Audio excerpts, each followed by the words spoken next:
The Chinese consulate in New York, for instance, is incredibly politically active. Then there's the next level down. CCP influence and espionage campaigns at the municipal and city levels. Just this week, you would have read in the papers, the Department of Justice charged a New York Police Department officer, an Army reservist, with allegedly acting as an illegal agent of China. He's accused of reporting on the activities of Tibetans living in the United States back to the Chinese Communist Party. How telling. He even provided CCP officials with access to senior-level NYPD personnel through invitations to official events. Sound familiar to anyone? He told his handler that officials in Beijing, quote, should be happy because you've stretched your reach into the police, end of quote. And we see it all over. We see it all over in American sister city programs like the ones in Door County, La Crosse, Milwaukee, and Richland Center. They fall under the authority of something called the Chinese People's Association of Friendship with Foreign Countries. Sounds benign. But that group is part of China's United Front Work Department, the CCP's official overseas propaganda tool. It's one of the CCP's 3 magic weapons, in the words of Chairman Mao, along with armed struggle and party building. In other words, it may have friendly in its title, but it is not so when it comes to American interests. Look, the federal government can't police every bit of this predatory and coercive behavior. We need your help. And the beauty of our federal system is that we don't have to. You all can take up this mantle. Protecting American interests requires vigilance. Vigilance that starts with you and all state legislators, regardless of party. Know that when you're approached by a Chinese diplomat, it is likely not in the spirit of cooperation or friendship. Know that if you're offered a trip to China when the pandemic travel restrictions are lifted, that you should ask who's paying for the trip, and if that person is linked, directly or indirectly, to the Chinese Communist Party. Know, too, that these approaches may happen from Chinese national or Americans working with CCP-linked interests. When you're in your districts, make sure other local officials know of these risks as well. And there's a lot you can do. There's a lot you can do in this very chamber. You can pass laws to codify closer cooperation with federal agencies to assist them in the protection of intellectual property and investment screening and counter-infiltration operations. You can ignore CCP threats and encourage mayors and business people to engage more broadly around the world.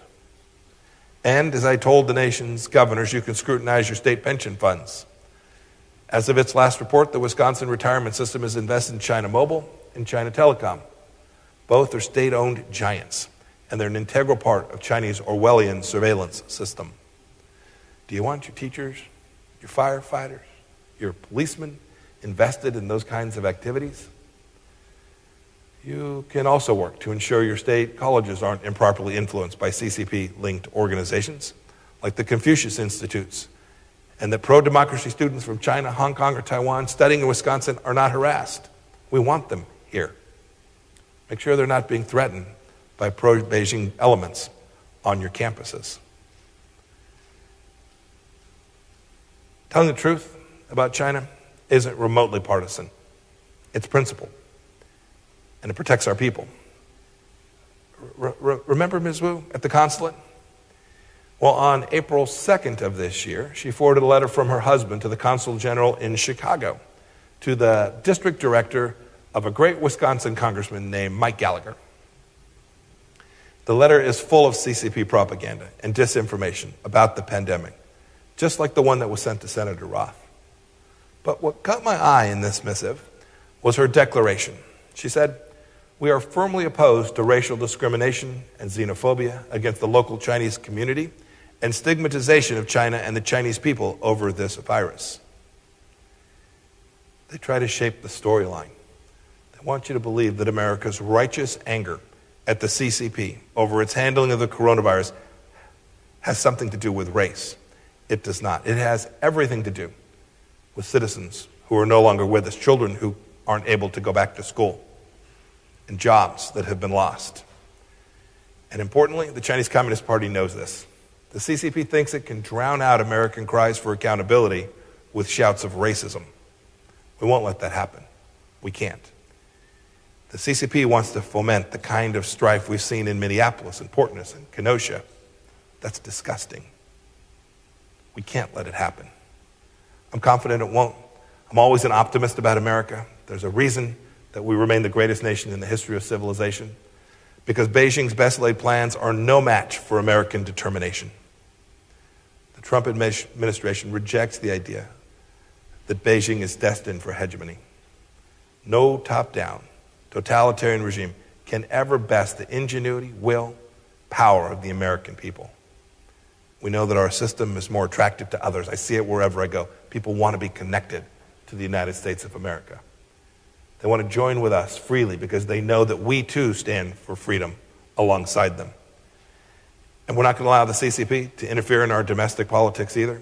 We put restriction on Chinese diplomats that mirror the ones American diplomats are subject to inside of China. It's remarkable. For years, our diplomats couldn't move around in Beijing, couldn't meet with local officials, while Chinese diplomats ran free all across our country. Fairness, reciprocity, equality, that's how diplomats will be treated in the Trump administration. We want to confirm American business is successful above all because of its moral standards.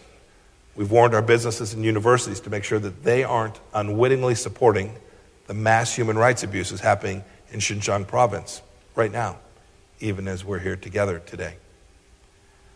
Right now, the FBI opens a China-related intellectual property theft case about once every 10 hours. It's staggering. We, the State Department, just revoked visas for about 1,000 Chinese nationals suspected of raiding our intellectual property on university campuses all across America. We want to make sure we protect our children from the CCP's malign influence.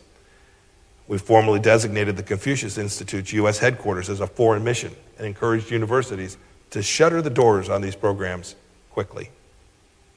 And right now, the State Department is reviewing the activities of two United Front Work Department organizations operating inside the United States.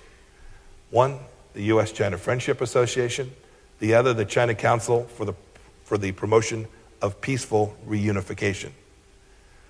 These organizations include or have apparently attempted to exert influence on groups all across the public sphere, including in our schools and our business associations, impacting local politicians, media outlets, and Chinese groups here inside the United States. We want to make sure that we get it all right, that we're fighting to protect our wallets, our hearts, our minds, and our freedoms. Each of us as public officials must never be complacent or complicit in the CCP's campaign to fracture American society and to silence American voices. Every one of us, and I know you'll join me in this, must stand up for our sovereignty and for our American values themselves. Democrat, Republican, Independent, you have a friend in the Trump administration to help you push back against the CCP's exploitation of our open society.